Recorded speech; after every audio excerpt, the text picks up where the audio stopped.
একদিন সুদিন এসে দেখবে, যাকে কেন্দ্র করে এত কাল নিজের ভিতরে একটি গোপন পৃথিবী নির্মাণ করেছিলে, সে পৃথিবীর মাধ্যাকর্ষণ আসলে ছিল না, ছিল কেবল এক প্রাচীন অভ্যাসের ধূলি।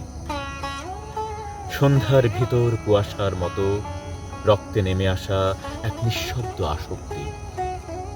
মানুষ খুব ধীরে ধীরে অপ্রয়োজনীয় হয়ে যায়, যেমন পুরনো ঘাটে নৌকার দড়ি পড়ে থাকে, কেউ আর খুলে নেয় না।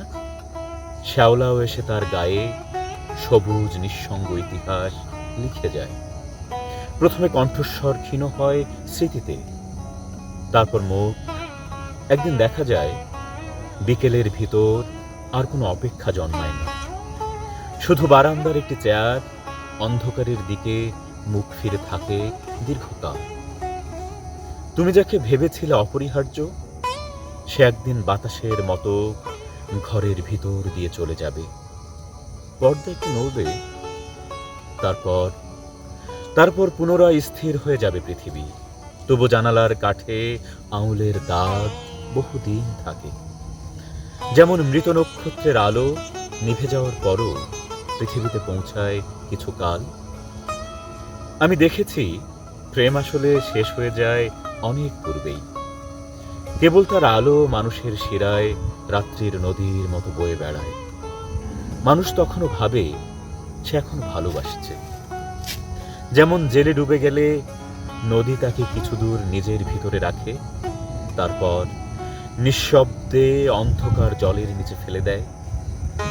একদিন তুমি বুঝবে, যার জন্য সমস্ত নিঃসঙ্গতা এতদিন পবিত্র বলে মনে হতো, সে আসলে শরতের মাঠে উড়ে যাওয়া ধানের গন্ধের মতো, থাকে না কোথাও, তবু গভীর রাতে হঠাৎ মনে পড়ে যায় অকারণে। তার প্রয়োজন একেবারে ক্ষীণ হয়ে আসবে, যেমন শীত শেষে আগুনের প্রয়োজন কমে যায়, তবু ছাইয়ের নিচে একটু লাল উষ্ণতা দীর্ঘক্ষণ জেগে থাকে। যেমন বহু পুরনো কবরের উপর ধীরে ধীরে ঘাস জন্মে। প্রথমে মানুষ ভুলে যায় নাম, তারপর কান্নার কারণ।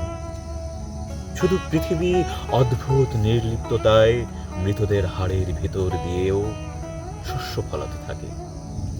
রাত্রির যত গভীর হয়, আমি তত বুঝতে পারি মানুষ আসলে কারো জন্য থামে না।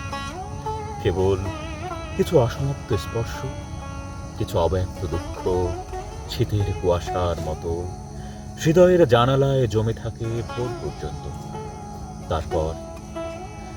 তারপর সূর্য উঠলে সবকিছু আবার স্বাভাবিক দেখায়। রাস্তা, পাখি, ঘাস, মানুষের মুখ, কেবল ভিতরে কোথাও একটি নক্ষত্র নিভে যাওয়ার শব্দ ধীরে ধীরে শুনতে পাওয়া যায়।